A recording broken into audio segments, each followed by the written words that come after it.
คุณผู้ชมครับวันนี้รายการเชียร์นีทูจะพาคุณผู้ชมมาทำความรู้จักกับเจ้าของฉายาบอยอินเตอร์หรืออีกฉายาหนึ่งนักเสิร์ฟเงินล้านชีวิตของเขาบนเรือสำราญรอบโลกจะเป็นอย่างไรเดี๋ยวไปพูดคุยกับคุณโอมสมรัชนะมูลสายกันครับว่าชีวิตของเขาวันนี้ผ่านมา16 ปีบนเรือสำราญรอบโลกจะเป็นอย่างไรจุดเริ่มต้นอย่างไรพร้อมแล้วไปพูดคุยกับคุณโอมครับ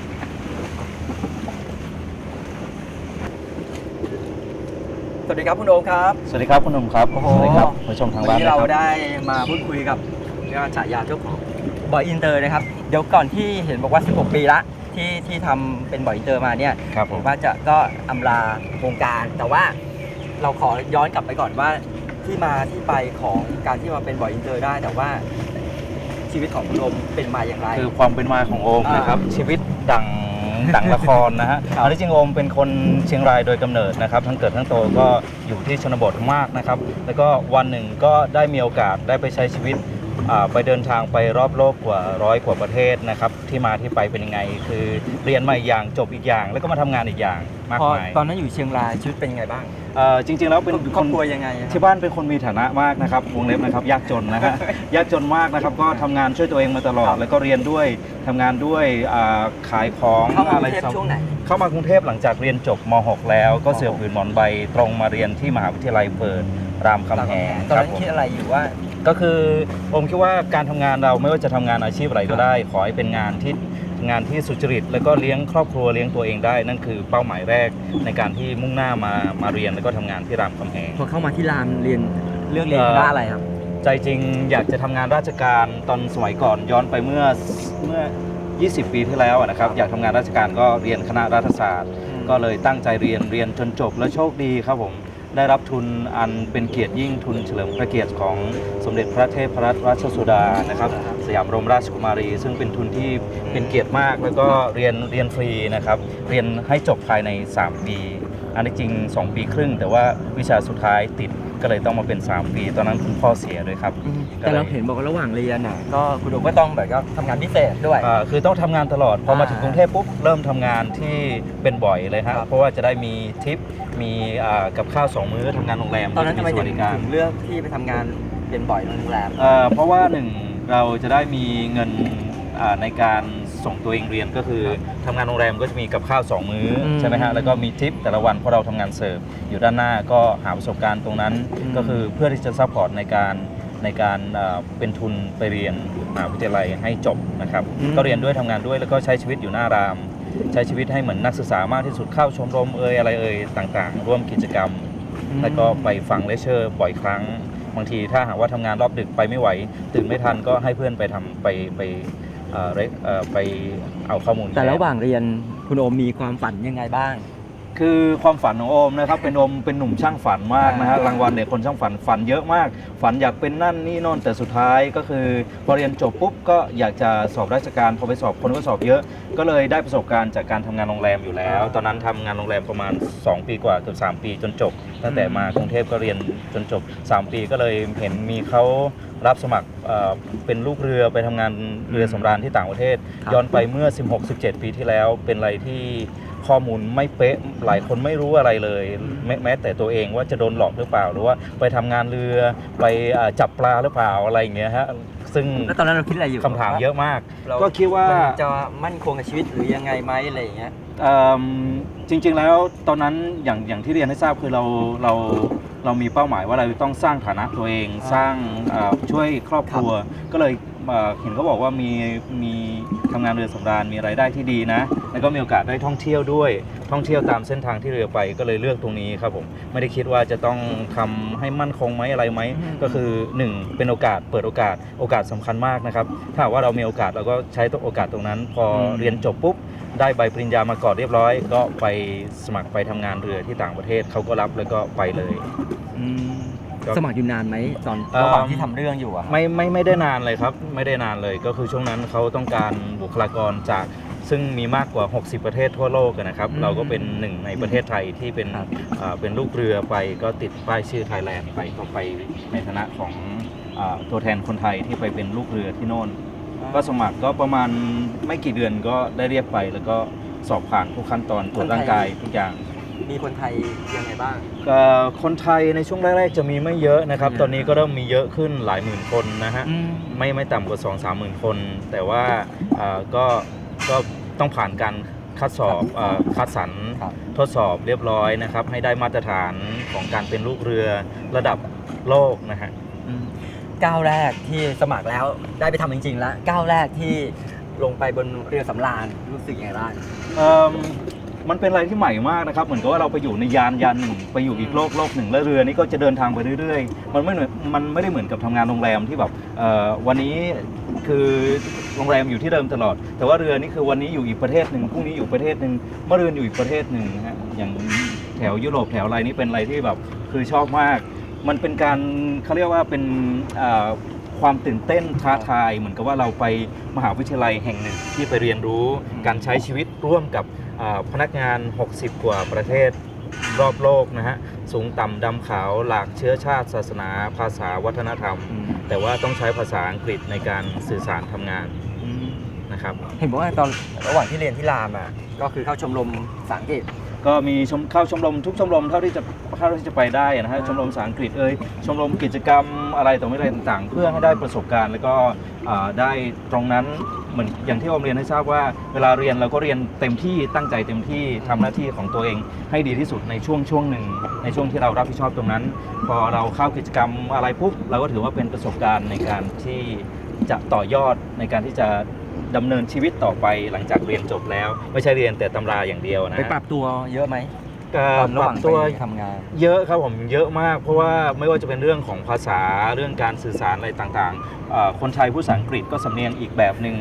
ฟิลิปปินส์พูดภาษาอังกฤษก็สำเนียงออกแนวตะกะล็อกมากนะฮะหรือว่าอิตาเลียนพูดภาษาอังกฤษก็คนละแนวซึ่งการปรับตัวไม่ว่าจะเป็นเรื่องการกินอยู่กินก็สำคัญมากเพราะอาหารนี่เปลี่ยนไปเลย เป็นนมเนยขนมปังเลี่ยนๆนะครับหลัง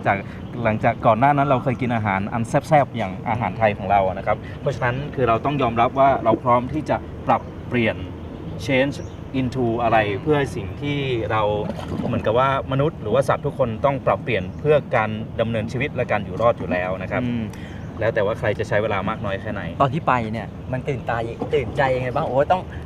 แบบเรือผ่านประเทศนี้กระลงไปแต่ละประเทศคือองค์คิดว่าการทำงานทุกอย่างมี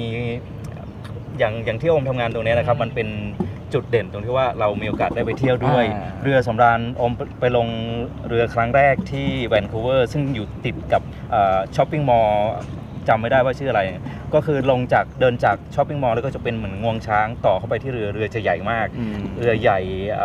ผู้โดยสารตอนนั้นประมาณ 1,900 คนลูกเรืออีก1,000 กว่าคนนะฮะ1,000 กว่าคนก็คือใหญ่มากเข้าไปเรายังไม่รู้เลยว่านี่คือเรือแล้วหรืออะไรอย่างเงี้ยฮะก็คือใหญ่มากเหมือนกับ3สนามฟุตบอลรวมกันนะครับแล้วก็สูงประมาณ 18-19 ชั้นมันสูงมากแสดงว่าพนักงานก็จะเยอะมากครับผมก็คือ1 ต่อ 3อย่างพนักงาน 1,300 คนผู้โดยสารก็ประมาณเกือบ 3,000 คนนะฮะ 3,000 กว่า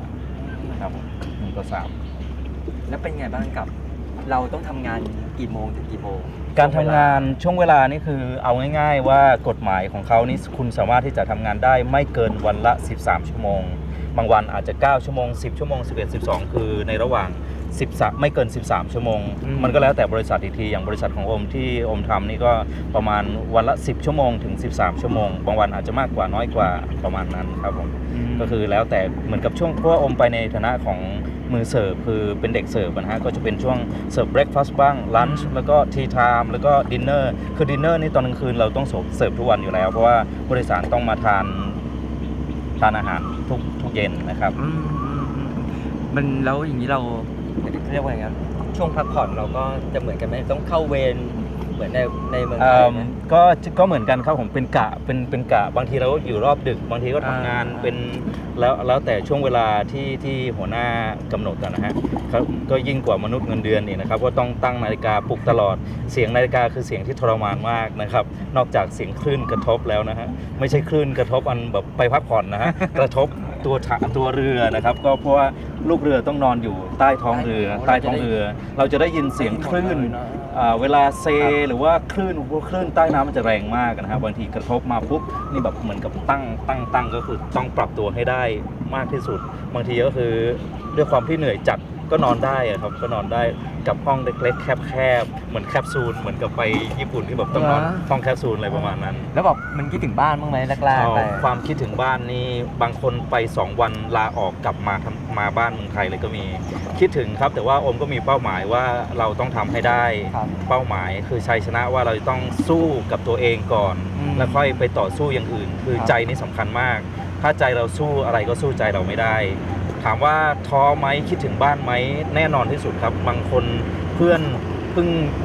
ผ่านการเกณฑ์ทหารมาเป็นทหารหมาดๆไปถึงตรงนั้นร้องไห้คิดถึงบ้านคิดถึงลูกคิดถึงเมียครับผมอันนี้เป็นเรื่องธรรมดาอยู่แล้วแล้วโดยเฉพาะอย่างยิ่งเมื่อย้อนไปเมื่อ 16 ปีที่แล้วการติดต่อสื่อสารไม่มีอินเทอร์เน็ตเหมือนทุกวันนี้ มันก็จะลำบากมาก เหมือนกับว่าเอาจับมนุษย์คนหนึ่งไปอยู่ในยานที่แบบห่างไกลไม่รู้ว่าโลกนี้จะเป็นยังไง ไม่รู้ว่า กลาง ใช่กลางมหาสมุทร นะ เห็นแต่ท้องฟ้าทะเลนะครับเห็นแต่ท้องฟ้าทะเลก็เป็นการใช้ชีวิตที่ค่อนข้างลำบากมาก แต่ว่าถ้าเรามีจุดมุ่งหมายหรือว่ามีความตั้งใจมีจุดหมายแน่วแน่เราก็จะผ่านพ้น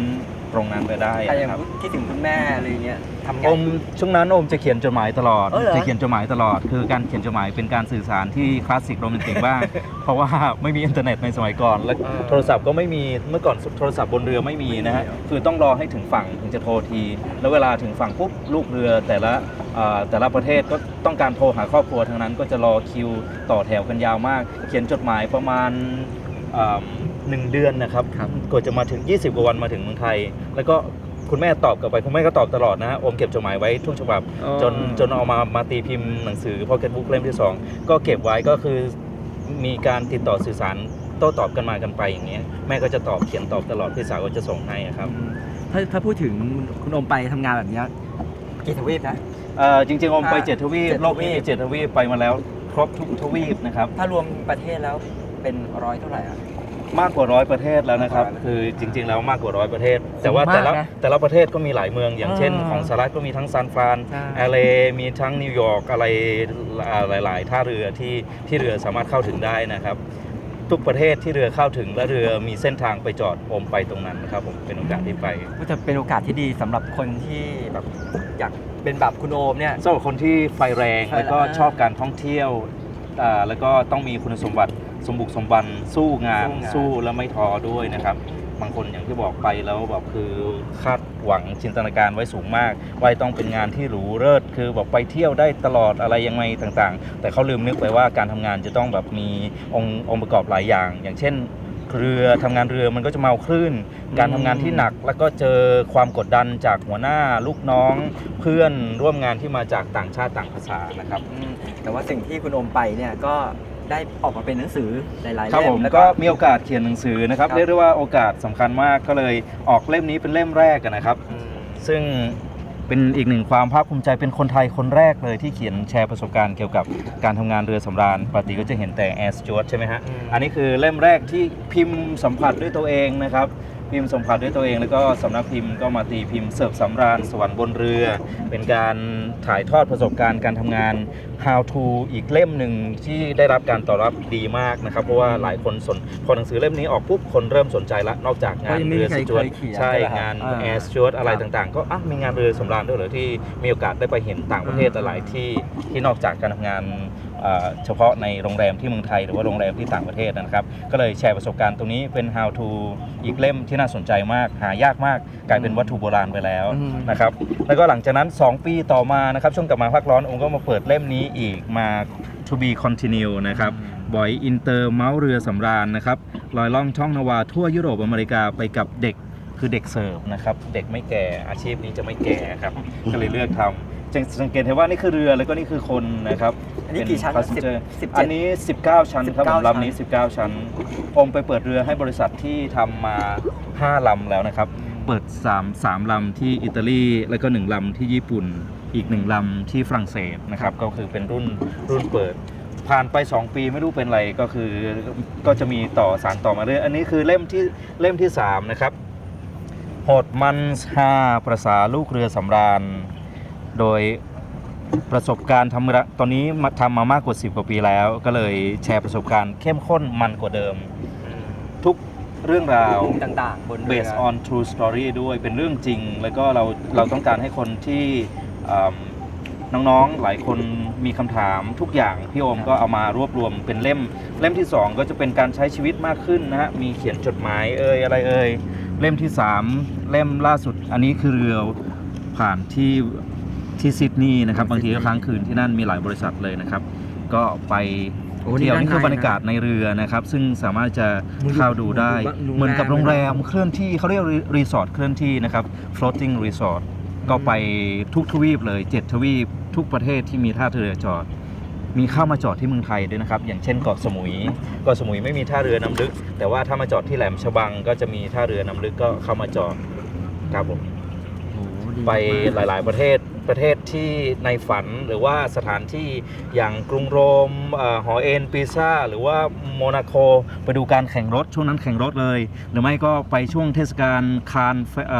ฟิล์มเฟสติวัลก็ไปในช่วงอินกับบรรยากาศหรือไม่ก็มาทางเอเชียนะครับก็มา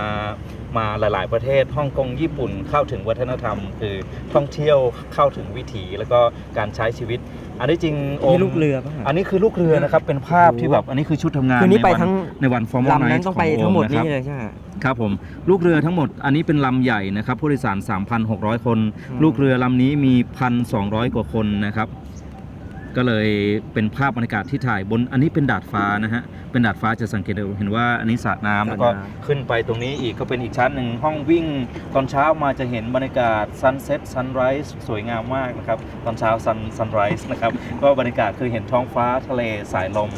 และไม่ใช่แค่2เรานะครับเพราะไม่มีเวลาอยู่2เราเลยนะฮะก็จะเป็นอยู่กับผู้โดยสารทำงานใช้ชีวิตเต็มที่คือใช้ชีวิตแบบคุ้มมากนะครับทำงานเต็มที่เที่ยวก็ได้เที่ยวบ้างนะครับหลายคนอาจจะเข้าใจว่าเห็นพี่โอมโพสต์วันนี้อยู่อิตาลีพรุ่งนี้อยู่สเปนมะรืนอยู่อะไรนะครับอยู่แถวฝรั่งเศสอะไรอย่างเงี้ยคือโอมโชคดีที่ว่ากลางวันโอมทำงานในส่วนของออฟฟิศในส่วนของแผนกนะครับก็ดูแลด้านทำงานเอกสารก็ทำให้เต็มที่ใช่จริงๆก็คือตำแหน่งเด็กเสิร์ฟนั่นแหละครับคือตำแหน่งเวเทอร์ทั่วไปแต่ว่าช่วงเช้าเราก็มีหน้าที่ทำงานในส่วนของ paperwork ในทำงานออฟฟิศเพราะว่าโอมเคยเรียนที่ตอนที่เรียนรามก็เรียนเกี่ยวกับคอมพิวเตอร์ Excel อะไรต่างๆก็เลยเห็นไหมครับเป็นการต่อยอดจริงๆว่าเราต้องเรียนให้เต็มที่พอถึงเวลาปุ๊บถ้าเราจำเป็นใช้เราก็งัดออกมาใช้งัดของออกมาใช้ก็เลยได้โอกาสที่ดีในการไปทำงานในออฟฟิศในช่วงเช้าคือไม่ต้องเสิร์ฟเช้าเสิร์ฟบ่ายคือรอเสิร์ฟตอนเย็นอย่างเดียวพอทำงานในออฟฟิศเสร็จปุ๊บเราก็ออกไปเที่ยวได้สบายไปปั่นรถจักรยานปั่นหลายประเทศมากนับไม่ถ้วนนะครับปั่นแถบยุโรปคือเขาก็จะมีเลนจักรยานนะครับก็คือเป็นการออกกำลังกายด้วยได้เที่ยวด้วยอมเที่ยวตลอดครับเที่ยวตลอดจอดทุกป้ายนะฮะรักการท่องเที่ยวคือ นี่แหละครับนี่คืออีกเหตุผลหนึ่งที่เลือกทำงานมา16 ปีแล้วฮะและช่วงที่เห็นว่ามีครั้งหนึ่งที่เกิดอุบัติเหตุจริงๆไม่ใช่ครั้งเดียวนะครับเกิดอุบัติเหตุบ่อยครั้งมากแล้วก็อมเกิดวันที่9 เดือน 9เขาบอกว่าเป็นคนที่มีเซนส์แรงมากนะครับเคยฝันก่อนเกิดเหตุแล้วก็ตื่นมา5 นาทีก่อนเกิดเหตุด้วยที่ให้สัมภาษณ์หลายสื่อไม่ว่าจะเป็นนิตยสารหรือว่าเป็นแมกกาซีนต่างๆเป็นเหมือนกันใช่ไหมเป็นนิตยสารหรือว่าหนังสือพิมพ์ต่างๆว่าเราคือชอบประโยคนึงที่คนไทยเขาบอกว่ากว่าพี่จะมายืนจุดนี้คือผ่านมาได้ยังไงนะครับผ่านประสบการณ์ไม่ว่าจะเป็นทางเรือทางรถทางเครื่องบินต่างๆคือผ่านมาเยอะมากแต่ทั้งนี้ทั้งนั้นเรารอดมาได้เราก็ใช้ตรงนั้นให้ชีวิตให้มีคุ้มค่ามากที่สุดแล้วก็แบ่งปันกำไรเพราะอมผ่านประสบการณ์อย่างเช่นเรือสำราญเนี่ยคือในฝันคาดเคลื่อนนิดเดียวคือเห็นตัวเองลากกระเป๋าเหมือนกับ carry on คือออกจากเรือแต่ความจริงคือผู้โดยสารทุกคนต้องออกจากเรือแล้วลูกเรือก็ยังอยู่บางคนก็กลับบ้านบางคนก็อยู่อะไรอย่างเงี้ยครับก็คือเกิดขึ้นที่ฟลอริดาเรือกำลังจะมุ่งหน้าไปนิวยอร์กเรือจะกำลังออกจากฟลอริดาก็แล้วตอนนั้นมันเป็นเวลาเกิดบ่าย 3ต้นผมก็ตื่นมา5 นาทีก่อนสะดุ้งตื่นขึ้นมาทำไมนอนนานจังเพราะว่าทำงานช่วงเช้าช่วงบ่ายก็คือเรือออกแล้วก็เลยเบรกก็นอนเป็นเตียง2 ชั้นนะฮะดับเบิลเบดอมนอนชั้นบนอมก็เปิดม่านดูทำไมน่าจะได้เวลาทำงาน5 โมงหรือยังอะไรเงี้ยก็ปรากฏว่าเป็นบ่าย 3ต้นพอกำลังปิดม่านกำลังจะหลับต่องีบต่อปรากฏว่าตอนนั้นเรือเริ่มดิ่งขึ้นเรื่อยๆเขาบอกว่ามันดิ่งคือแบบดิ่งมากๆถ้าอีกนิดเดียวคือคว่ำเลยครับเหตุการณ์นี้ออกข่าวสำนักข่าว CNN 7 วัน 7 คืนมีการถ่ายทอดสดมีการสัมภาษณ์ผู้โดยสารอะไรตรงนี้อะไรต่างๆเป็นอีกหนึ่งเหตุการณ์ที่สะเทือนขวัญมากนะฮะสะเทือนมากนะครับสะพรึงครับมันก กลัวยังไงบ้างะ แน่นอนครับ ช่วงะ ทุกคนจิตตกอยู่แล้ว พอเจอเหตุการณ์อย่างนี้ปกติแล้วตอนที่เราไปใหม่ ครับ ๆ เราเห็นคลื่นหรือว่าเมาคลื่นอะไร ครับ ปุ๊บมันก็จิตตกอยู่แล้ว พอมาเกิดเหตุการณ์ไม่ว่าจะเป็นอุบัติเหตุทางเรือทางรถผู้หญิงเมามาชนก็แน่นอนว่าเราสะพรึงกลัวนอกจากกลัวตัวเองแล้วยังต้องกลัวเหตุการณ์ ที่เกิดขึ้นกับอุบัติเหตุด้วยนะครับ แต่ว่าเราก็เข้าใจว่าทุกสิ่งทุกอย่างเกิดขึ้นได้ ไม่ว่าจะครั้งนี้ครั้งหน้าหรือว่ากับตัวเราหรือว่ากับใครก็ตาม มันก็มีข่าวอยู่แล้วว่าเรือล่มก็มีเหมือนกับเรือที่ล่มที่อิตาลีอะนะฮะซึ่งทุกสิ่งทุกอย่างเกิดขึ้นได้ เพียงแต่ว่าเราจะปรับตัวยังไง แล้วก็ควบคุมสติจิตอย่างของเรายังไงในการแก้ปัญหาในการเกิดอุบัติเหตุรอดตายแต่ละค แล้ว รั้ง ช่วงนั้นมันเป็นแบบมีชุลมุนยังไงไหมช่วงที่เกิด เหมือน เหตุ เหมือนเรือไททานิกเลยครับคือ เออ น้องๆสถานการณ์เรือไททานิกเพราะว่า ทุกคน เป็นวัน ก็ ฟอร์มอลไนท์ด้วยทุกคนต้องแต่งชุดสีดำแล้วก็พอดิ่งปุ๊บเลือดเก้าอี้เขาเรียกทุกสิ่งทุกอย่างบินว่อนโต๊ะบนดาดฟ้าน้ำสระน้ำบนดาดฟ้าพลิก เหมือนในหนัง พ เล ลิก ยะ เหมือนในหนัง ทุกคน อ๋อ วิ่งหนีตายกัน หนี โก ตาย ลาหลคือองค์เข้าใจว่าถึงแม้ว่าทุกคนได้รับการอย่างลูกเรือทุกคนต้องฝึกการหนีการเขาเรียกว่าอะไรเป็นดริลนะครับของsafety on board ซึ่งทุกคนจะต้องมีใบเซอร์ติฟิเคตว่า ครับ เวลาเจอเหตุการณ์อย่างนี้ไฟไหม้บนเรือจะทำยังไง ต้องทำ เรือล่ม อ่า จะทำยังไง พอเจอเหตุการณ์จริง ๆ ทุกคนวิ่งจ้าละวันทั้งผู้โดยสารทั้งลูกเรือ อันนี้เห็นด้วยเพราะว่าเราคุมสติไม่ได้ ใช่ เราคุมอะไรไม่ได้ ใช่ เหมือนกับถ้าต้องย้อนไปดูหนังเรื่องไททานิกพอถึงตรงนั้นปุ๊บทุกคนจะจ้าละวันโกลาหลจะควบคุมอะไรไม่ได้ ยังง เลย ให้อยู่รอด ใช่ทุกคนต้องการการสัญชาตญาณของ ใช่ ของสิ่งมีชีวิตนะครับ ก็คือต้องเอาตัวรอดให้ได้ ใช่ นะครับอมอยู่ในส่วนของเป็น passenger assistant ก็คือต้องไปช่วยผู้โดยสาร ตอนนั้นทั้งสภาพตัวเองทั้งเลือดอะไรอะไรคือแบบทั้งผู้โดยสารเห็นแล้วคือต้องเรียกได้ว่าสยองมากนะครับ ต้องคุมสติให้ มัน ได้ ก็เป็นบทเรียนของชีวิตของการทำงาน รอดตายมาแล้วดีใจมาก รอดตายมาได้ รอดมา นะครับ แล้ว ก็ตรงนี้ก็จะมองว่าก็เป็นผ่านบทเรียนผ่านหนังสือทั้ง 3 เล่มนี้นะครับ และคุณโอมก็เดี๋ยวเราจะไปพูดคุยกับโอมกันต่อนะครับว่า 16 ปีผ่านมาณวันนี้กำลังแบบอำลาวงการการเป็นบอยอินเตอร์นะครับและชีวิตจากนี้ต่อไปคุณโอมจะทำอย่างไร เดี๋ยวเราไปพูดคุยกันต่อครับ